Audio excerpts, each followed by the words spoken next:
Hello friends, this is Ajuba Chaudhary welcomes you all in Fast Mind Law Academy. In our series of Indian Contract Act 1872, our next topic is consideration. Before it, we have already uploaded a video on the proposal and acceptance on our YouTube channel Fast Mind Law Academy. So friends, now move on to our topic. आज का हमारा topic है consideration means प्रतिफल. Friends, आप अपनी answer writing में जब कभी भी ये कंसिडरेशन पूछा जाता है तो इसको प्रॉपर्ली इसी फॉर्मेट में लिखें. तो ये बहुत ही इफेक्टिव फॉर्मेट होने वाला है आपके लिए. और ये कंसिडरेशन टॉपिक जो है तो ये competitive exams, LLB, LLM semester exams के लिए भी बहुत ही यूजफुल रहेगा. चलिए स्टार्ट करते हैं. कंसिडरेशन एक लैटिन मैक्सिम पर बेस्ड है, क्विड प्रो क्यो. देखिए, जब इस तरह की कोई मैक्सिम्स अगर आती हैं कहीं भी तो आप इनको जरूर लिखें. बहुत ही इफेक्टिव, बहुत ही यूजफुल ये मैक्सिम्स आपके लिए रहती हैं. जब आप कंसिडरेशन का टॉपिक डालें तो साइड में ये लिखें क्विड प्रो क्यो. ये इस मैक्सिम पर बेस्ड है. जब हम इसकी बात करें कंसिडरेशन की तो इसको जो डिफाइन करा गया है वो इंडियन कॉन्ट्रैक्ट एक्ट 1872 के अंदर सेक्शन नंबर 2 क्लोज डी में इसको डिफाइन करा गया. तो देखिए, according to section 2 clause D, when at the desire of the promisor, the promisee or any other person had done or abstained from doing or does or abstain from doing or promises to do or abstain from doing something, such act, abstinence or promise is called consideration for the promise. देखिए, अब हम इसको समझते हैं. ये language तो आपको ऐसे लिखनी पड़ेगी लेकिन आप सिंपली समझ लीजिए. जब हम किसी भी चीज का कोई ऑफर करते हैं, एक्सेप्टेंस हो जाती है उस ऑफर की, तो कोई ऐसा तो है नहीं अगर कोई चीज हम सेल कर रहे हैं या कॉन्ट्रैक्ट कर रहे हैं तो वो फ्री ऑफ कॉस्ट कर देंगे. देखिए, इससे किसी को कोई बेनिफिट होने वाला नहीं है, वो तो फिर गिफ्ट हो जाएगा अगर कोई कंसिडरेशन नहीं रखेंगे. तो अगर मैं इसको सेल आउट करना चाहती हूँ, आप इसे परचेज करना चाहते हैं, तो मुझे भी इसकी कोई वैल्यू चाहिए और आपको भी इसकी एक वैल्यू पे करनी पड़ेगी. तो सिंपली हम उसी को कहते हैं कंसिडरेशन. लैंग्वेज के according, when at the desire of the promisor, देखिए जो पर्सन ऑफर करता है उसकी डिजायर होनी चाहिए, उसकी विल होनी चाहिए, उसकी इच्छा होनी चाहिए उस चीज को सेल आउट करने की, वो कॉन्ट्रैक्ट करने की. तो डिजायर किसकी है? प्रोमिसर की है.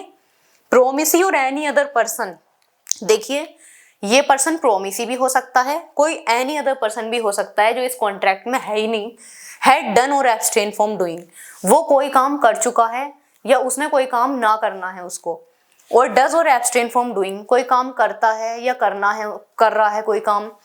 या फिर एब्सटेन और प्रोमिस फ्रॉम डूइंग और प्रोमिसेस टू डू और एब्सटेन फ्रॉम डूइंग समथिंग. या फिर वो ये प्रॉमिस कर लेता है कि हाँ वो इस काम को करेगा या नहीं करेगा. देखिए, या तो वो काम, ये 3 तरह से देखा हमने, कर चुका है, कर रहा है या करेगा. मतलब पास्ट भी देख लिया, प्रेजेंट और फ्यूचर, तीनों फॉर्म हमने इसकी देख ली है. डिजायर किसकी है? प्रोमिसर की है. कौन है? प्रोमिसी है या फिर एनी अदर पर्सन है. क्या करने के लिए? कोई एक्ट, एब्स्टिनेंस और प्रोमिस. तो देखिए, सिंपली वही एक्ट, एब्स्टिनेंट और प्रोमिस फिर क्या बन जाता है? उस प्रोमिस का कंसिडरेशन बन जाता है. अगर आप इस लाइन को समझिए, देखिए नोट करके लिखिए, ये मैंने ये डेफिनेशन क्लॉज में आपको कहीं नहीं मिलेगी. Consideration means something in return. अगर आप किसी चीज के बदले में कोई चीज देते हैं, कोई पैसा देते हैं, कोई चीज खरीदते हैं, तो उसको पैसे से ही तो खरीदते होंगे, कोई चीज उसके लिए पे करते होंगे, उसको ही क्या कहते हैं? हम कंसिडरेशन कहते हैं. बस आपको ये याद रखना है. देखिए, इसमें 2-3 चीज इंपॉर्टेंट है, इसकी डेफिनेशन इजीली आपको याद हो जाएगी. डिजायर प्रोमिसर की होनी चाहिए, प्रोमिसी और एनी अदर पर्सन होने चाहिए, एक्ट, एब्स्टिनेंट और प्रॉमिस होना चाहिए, प्रेजेंट, पास्ट और फ्यूचर की तीनों फॉर्म आप याद रखें तो इजीली ये डेफिनेशन आपकी कवर हो जाएगी. देखिए, हर टॉपिक की तरह इसमें भी हम इसके इसेंशियल एलिमेंट्स देखेंगे और वो इसेंशियल एलिमेंट्स हम लोग डेफिनेशन में निकालते हैं. डेफिनेशन के बाद जब इसेंशियल एलिमेंट्स लिखना हम शुरू करेंगे तो पहला फर्स्ट लाइन से ही हमारा आ जाएगा, consideration must move at the desire of the promisor. देखिए, जो कंसिडरेशन है उसमें जो डिजायर होनी चाहिए तो वो प्रोमिसर की होनी चाहिए, क्योंकि जो प्रोमिसर है वही पर्सन कॉन्ट्रैक्ट कर रहा है. उसकी विल होनी चाहिए, उसकी डिजायर होना चाहिए, वो वॉलंटरी होना चाहिए, ऐसा नहीं है कि वो जबरदस्ती हो. तो डिजायर किसकी है? प्रोमिसर की होनी चाहिए. सेकंड है, कंसिडरेशन में मूव फ्रॉम द प्रोमिसी और एनी अदर पर्सन. देखिए, इसका क्या मतलब है कि जो कंसिडरेशन देगा, कौन दे सकता है कंसिडरेशन? तो कंसिडरेशन प्रोमिसी भी दे सकता है या फिर कोई एनी अदर पर्सन भी कंसिडरेशन दे सकता है। इसमें बाउंडेशन एक्सेप्टेंस वाली नहीं है, ये बात आप याद रखेंगे कि एक्सेप्टेंस में जो है जनरल रूल ये था कि एक्सेप्टेंस वही पर्सन करेगा जिसको ऑफर करा गया है, लेकिन कंसिडरेशन तो जो दे सकता है वो प्रोमिसी भी दे सकता है और कोई एनी अदर पर्सन भी दे सकता है। इससे रिलेटेड जो हमारा केस लॉ है वो है चिनाया वर्सेस रमैया। ये एक केस है, बहुत ही वेल नोन केस है ये, इसको अपनी आंसर राइटिंग में जरूर मेंशन करें आप। A stranger to the contract can also offer consideration. देखिए इसका मतलब ये है स्ट्रेंजर वो बिल्कुल अननोन पर्सन है कॉन्ट्रैक्ट के लिए, कॉन्ट्रैक्ट से उसकी कोई रिलेशन नहीं है, लेकिन वो पर्सन भी इतनी एबिलिटी रखता है, उसको लॉ ने अलाउ करा है कि वो पर्सन भी कंसिडरेशन का ऑफर कर सकता है। केस लॉ के थ्रू ये वाली बात हमारी अब प्रूफ हो गई है कि हाँ भाई कंसिडरेशन जो मूव करेगा वो प्रोमिसी और एनी अदर पर्सन कोई भी कर सकता है। नेक्स्ट है consideration must be something of value और रियल। देखिए इसका मतलब ये है कि जो कंसिडरेशन है वो ये नहीं है कि कोई भी चीज उठा के आप कंसिडरेशन के अंदर रख देंगे। कंसिडरेशन कुछ भी ऐसा होने चाहिए लॉ की आईज में, in the I of law उसकी कोई वैल्यू होनी चाहिए, वो रियल होना चाहिए, कोई फेक नहीं होना चाहिए। वो ऐसा नहीं हो जो एग्जिस्ट ही नहीं करती है कोई चीज वो कंसिडरेशन कर देंगे आप। तो ये कंसिडरेशन क्या है, वो होना चाहिए जिसकी कोई वैल्यू हो, जो रियल हो। It may be past, present और फ्यूचर। देखिए इसकी जो रेलिवेंसी है वो आप यहां से देख सकते हैं, जो हमने 3 फॉर्म देखी थी, हैड, डन, डज और प्रोमिसेस टू डू, ये वाले जो हमने 3 फॉर्म देखी थी वो यही है, पास्ट, प्रेजेंट और फ्यूचर। इसे हम टाइप की फॉर्म में भी देखते हैं। जो कंसिडरेशन होता है जनरली वो 3 तरह का होता है, पास्ट, प्रेजेंट एंड फ्यूचर। देखिए हम अगर इंडियन लॉ के अकॉर्डिंग बात करें तो हमारे इंडियन लॉ में तीनों ही फॉर्म्स को एक्सेप्ट करा गया है, तीनों ही टाइप को एक्सेप्ट करा गया है, चाहे कि वो पास्ट हो, प्रेजेंट हो या फिर फ्यूचर हो। लेकिन वहीं अगर हम इंग्लिश लॉ की बात करते हैं तो इंग्लिश लॉ में पास्ट कंसिडरेशन को एक्सेप्ट नहीं करा गया है, उन्होंने केवल 2 ही फॉर्म्स को एक्सेप्ट करा है, वो है प्रेजेंट और केवल future. It must not be unlawful. देखिए ये बहुत ही इंपॉर्टेंट एसेंशियल एलिमेंट है, जो हमारा कंसिडरेशन है तो वो लॉफुल होना चाहिए, अनलॉफुल नहीं होना चाहिए। इसके लिए एक्सप्रेसली एक प्रोविजन करा गया है सेक्शन नंबर 23 में, इसे भी अभी देखेंगे। इसके साथ इसकी रेलिवेंसी बहुत ज्यादा है, तो इसको सेक्शन को हम इसके साथ ही कनेक्ट करके पढ़ते हैं। देखिए डेफिनेशन देने के बाद, इसेंशियल एलिमेंट्स लिखने के बाद, जब हमने अपना लास्ट इसेंशियल एलिमेंट लिखा था तो वो कनेक्ट कर रहा था सेक्शन नंबर 23 से। तो अब ये जरूरी है कि हम सेक्शन नंबर 23 को मेंशन करें अपनी आंसर राइटिंग में। तो देख लेते हैं, according to section number 23 the consideration और object of an agreement is lawful unless. देखिए इसका क्या मतलब है कि जो भी हमने एग्रीमेंट करा है उसका कोई ऑब्जेक्ट होगा, उसकी कोई भी एक कंसिडरेशन होगी, तो वो अनलॉफुल नहीं होनी चाहिए, वो लॉफुल होनी चाहिए। तो इस सेक्शन के अंदर वो कंडीशन मेंशन करी गई हैं जो कंडीशन बताती हैं कि हमारा ऑब्जेक्ट और कंसिडरेशन कब लॉफुल होता है, कब वो अनलॉफुल होता है। तो देखिए कंसिडरेशन और object of an agreement is lawful unless, जो हमारा एग्रीमेंट है उसका कंसिडरेशन और ऑब्जेक्ट जब तक ही लॉफुल माना जाएगा जब तक वो इन कैटेगरीज के अंदर नहीं आता है। अगर वो इन कैटेगरीज के अंदर आ जाएगा तब वो अनलॉफुल हो जाएगा और हमारा जो कॉन्ट्रैक्ट है वो वॉइड हो जाएगा। देखिए it is forbidden by law. अगर हमारा कंसिडरेशन या ऑब्जेक्ट जो है किसी एग्रीमेंट का वो ऐसा है कि वो फॉरबिडन बाय लॉ है। देखिए फॉरबिडन आपको अगर कोई न्यू वर्ड लग रहा है तो ये कुछ नहीं है, ये है प्रोहिबिटेड। सिंपली अगर कोई चीज ऐसी है जिसको हमारी लॉ ने रोक रखा है, मना कर रखा है, प्रोहिबिट कर रखा है, लेकिन उसके बाद भी अगर ऑब्जेक्ट और कंसिडरेशन ऐसा है कि वो उस चीज को कर रहे हैं, प्रोहिबिटेड चीज को भी रिपीट कर रहे हैं वो, तब वो क्या होगा, अनलॉफुल हो जाएगा। इसलिए हमारे लिए जरूरी होता है कि ऑब्जेक्ट और कंसिडरेशन ऐसा हो जो फॉरबिडन बाय लॉ ना हो। सेकंड है defeat the provisions of any law. जो हमारा ऑब्जेक्ट और कंसिडरेशन है किसी भी एग्रीमेंट का, वो ऐसा नहीं होना चाहिए कि वो किसी प्रोविजन को डिफीट करे, वॉयलेट करे किसी प्रोविजन को। वो ऐसा होना चाहिए जो किसी भी लॉ के प्रोविजन को वॉयलेट ना करे। इसका क्या मतलब है, हमारे इंडियन लॉ के अकॉर्डिंग बहुत सारे लॉज हमारी सोसाइटी को गवर्न करने के लिए प्रीवेल कर रहे हैं। अभी रिसेंटली अगर हम देखें तो आईपीसी की जगह बीएनएस आ गया है, बीएनएसएस आ गया है। बहुत सारे लॉज ऐसे ही हमारे कवर हैं हमारी इंडियन सोसाइटी को गवर्न करने के लिए वो चलाए जा रहे हैं। तो अगर हमारा ऑब्जेक्ट और कंसिडरेशन ऐसा है कि वो उनमें से किसी भी हमारे प्रोविजन को डिफीट करता है, वॉयलेट करता है, तो वो अनलॉफुल बना देगा उस कॉन्ट्रैक्ट को या फिर एग्रीमेंट को। तो ये क्या होना चाहिए, ये डिफीट नहीं करना चाहिए लॉ के प्रोविजंस को। तीसरा है फ्रॉडुलेंट। अगर हमारा ऑब्जेक्ट या फिर कंसिडरेशन ऐसा है जो किसी फ्रॉडुलेंट पर्पज से करा गया है, कपट करता है, वो दूसरे इंसान को, किसी को फ्रॉड में डाल देता है, तब भी वो अनलॉफुल हो जाएगा। तो वो इसकी कंडीशन को वॉयलेट कर देगा, वो कॉन्ट्रैक्ट को वॉइड बना देगा। फिर है इन्वॉल्व्स और implies the injury to the person और प्रॉपर्टी ऑफ अनदर। देखिए, अगर हमारा ऑब्जेक्ट या कंसिडरेशन ऐसा है कि अगर उसके थ्रू उस ऑब्जेक्ट या कंसिडरेशन से क्या हो रहा है, इंजरी हो रही है, कोई नुकसान पहुंच रहा है, कोई क्षति हो रही है किसी की पर्सन को या प्रॉपर्टी को किसी दूसरे पर्सन की। मतलब ये है कि अगर उस ऑब्जेक्ट या कंसिडरेशन से कोई दूसरा पर्सन है, उसकी प्रॉपर्टी को कोई नुकसान हो रहा है, उसकी बॉडी को कोई नुकसान हो रहा है, तो वो ऐसा नहीं होना चाहिए। कोर्ट रिगार्ड्स इट इमोरल और opposed to the public policy. देखिए, वो हमारा जो भी ऑब्जेक्ट है या कंसिडरेशन है, वो ऐसा नहीं होना चाहिए कि कोर्ट ने उसको ये बता दिया हो कि हाँ ये इमोरल है, ये चीज हमारी पब्लिक पॉलिसी के अपोज्ड है, और फिर भी हम उसको ऐसा कर रहे हैं। तो ये इन कैटेगरीज के अंदर नहीं आना चाहिए। जब हमारा ऑब्जेक्ट या कंसिडरेशन इनके अंदर नहीं आएगा, तब वो लॉफुल माना जाएगा। और एक वैलिड कॉन्ट्रैक्ट होने के लिए ये इसेंशियल है कि जो हमारा कंसिडरेशन है वो लॉफुल होना चाहिए। अब देखिए, अगर हम कॉन्ट्रैक्ट में आंसर राइटिंग करते हैं, डेफिनेशन, इसेंशियल एलिमेंट्स, उसके बाद सेक्शन नंबर 23 को कनेक्ट करते हैं। देखिए, कंसिडरेशन अपने आप में एक बहुत ही वाइड टॉपिक है। अगर हम देखेंगे तो इसमें एक अलग से भी क्वेश्चन बन जाता है, नो कंसिडरेशन नो कॉन्ट्रैक्ट। इसका मतलब है किसी भी कॉन्ट्रैक्ट के होने के लिए कंसिडरेशन का होना बहुत ही जरूरी होता है। अगर हम अपने कॉन्ट्रैक्ट में कंसिडरेशन को नहीं रखेंगे, तब वो कॉन्ट्रैक्ट रहेगा ही नहीं। इसमें एक अलग से क्वेश्चन बन जाता है। तो मैं सोच रही हूँ कि इसकी एक नेक्स्ट सीरीज जो है, तो उसमें हम उसकी प्रॉपर आंसर राइटिंग के थ्रू उसमें देखेंगे कि नो कंसिडरेशन नो कॉन्ट्रैक्ट पर अगर क्वेश्चन आता है तो हम कैसे अपनी आंसर राइटिंग उसमें फ्रेम करेंगे। तो देखते हैं अब कैसा करते हैं। और अगर आपकी आंसर राइटिंग में ये आंसर छोटा पड़ जाता है तो आप उसमें भी कनेक्ट कर सकते हैं, वो आपके लिए बहुत ही रेलिवेंट रहेगा। फ्रेंड्स, कंसिडरेशन की सीरीज में जो हमारा टॉपिक है कंसिडरेशन से ही रिलेटेड है, वो ये है no consideration no contract.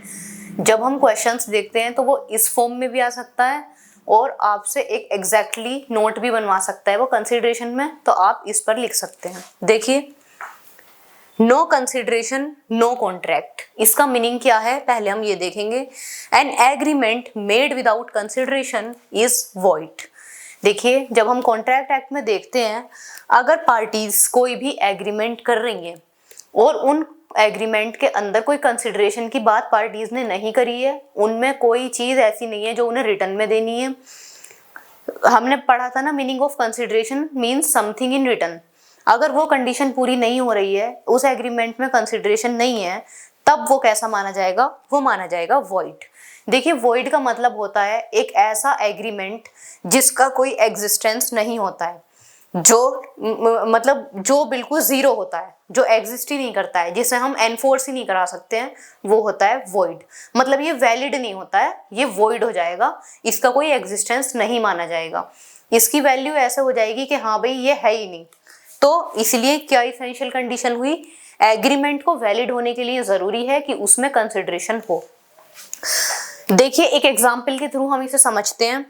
If A promised to pay B 1000 rupees without any obligation of B, then it will be void because of no consideration.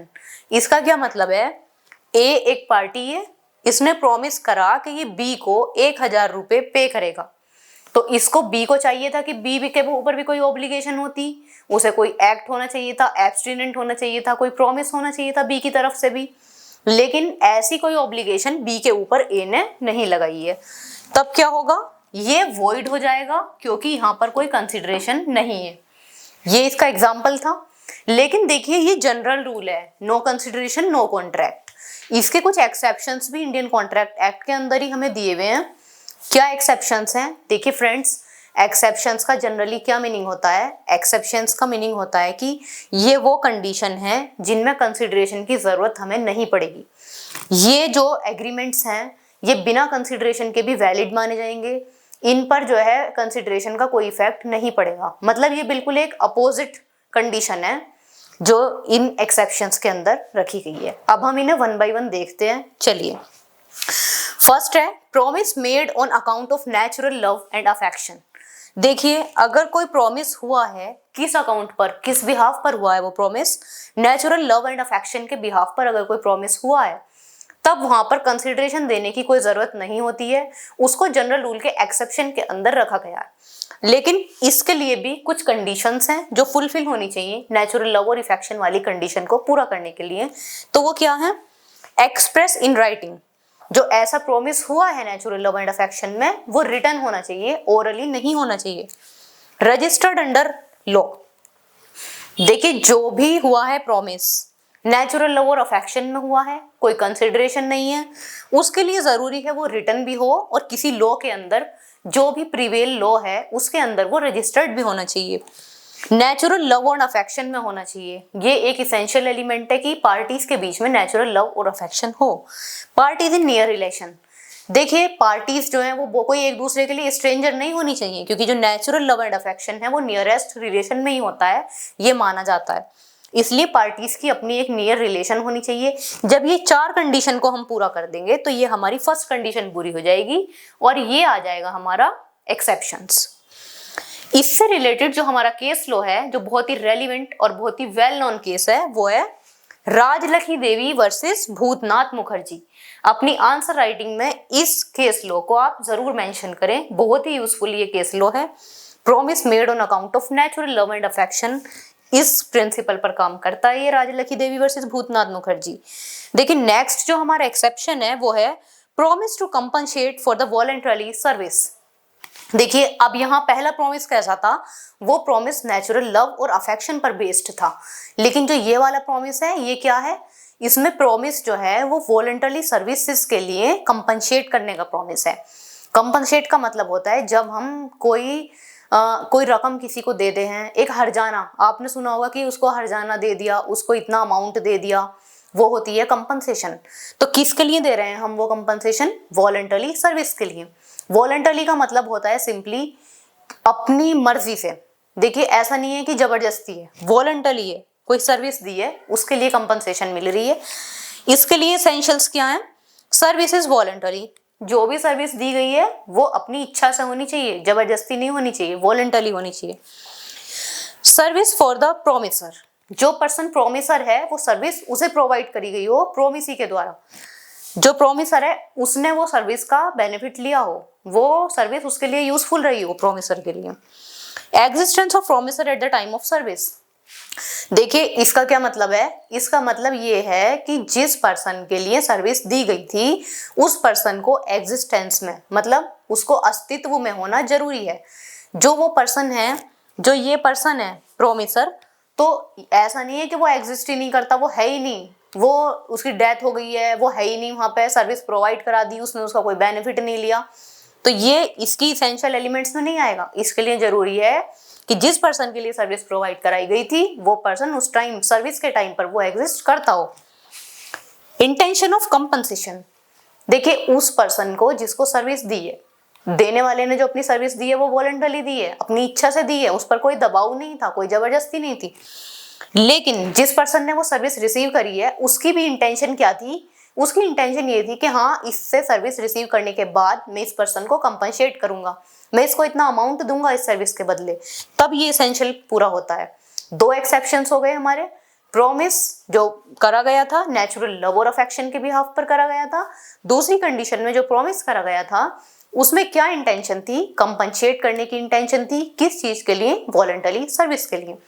अभी इसमें कुछ एक्सेप्शंस बच रहे हैं, देखेंगे उन्हें भी अभी हम। Friends, no consideration no contract में जब हमने एक्सेप्शंस देखे हैं तो पहला एक्सेप्शन देखा है वो प्रॉमिस जो नेचुरल लव और अफेक्शन के बेसिस पर करा गया है।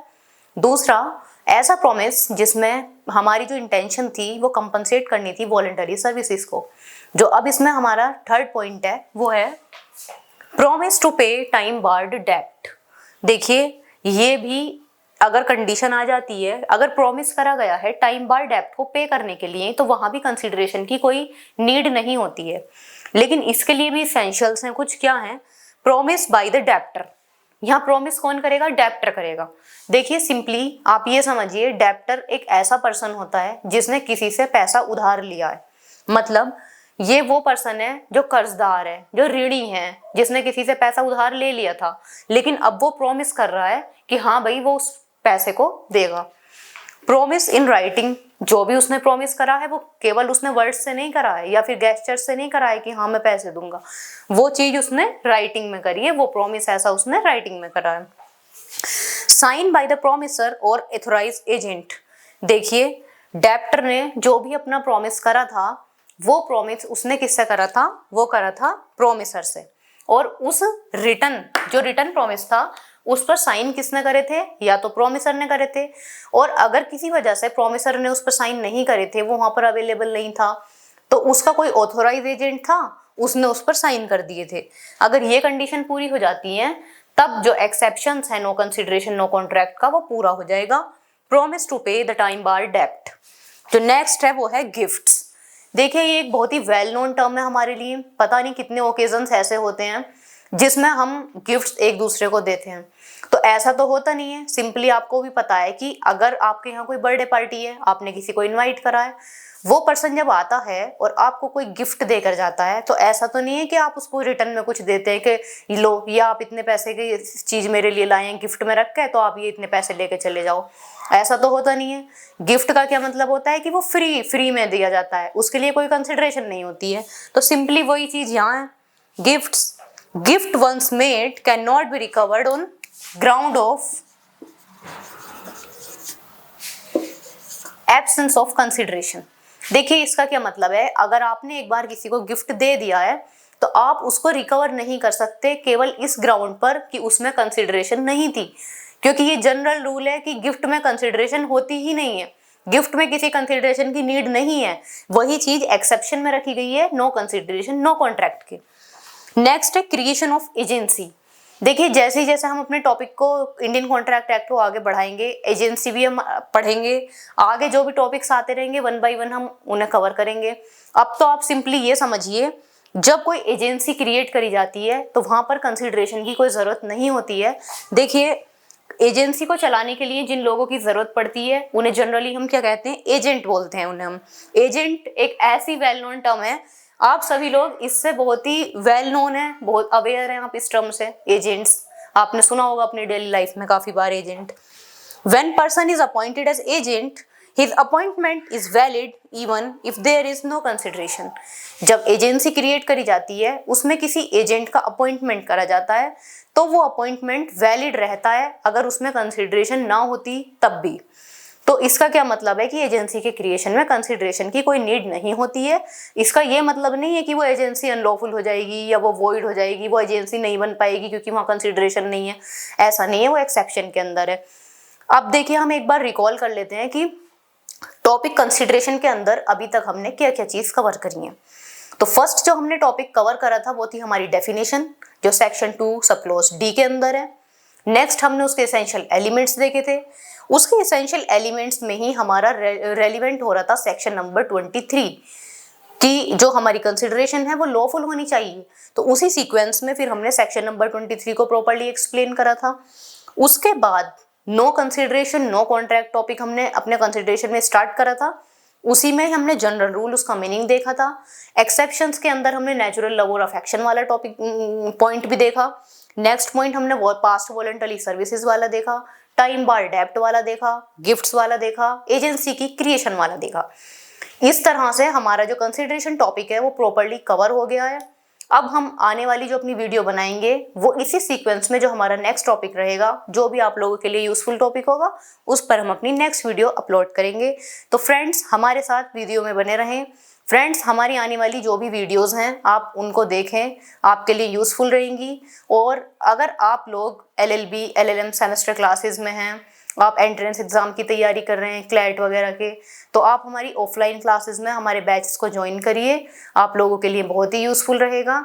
और अगर आपको किसी पर्टिकुलर टॉपिक पर कोई वीडियो चाहिए तो आप कमेंट बॉक्स में लिख दीजिए, हम पूरा ट्राई करेंगे कि उस पर अपनी वीडियो अपलोड करें। So friends thank you all, bye bye.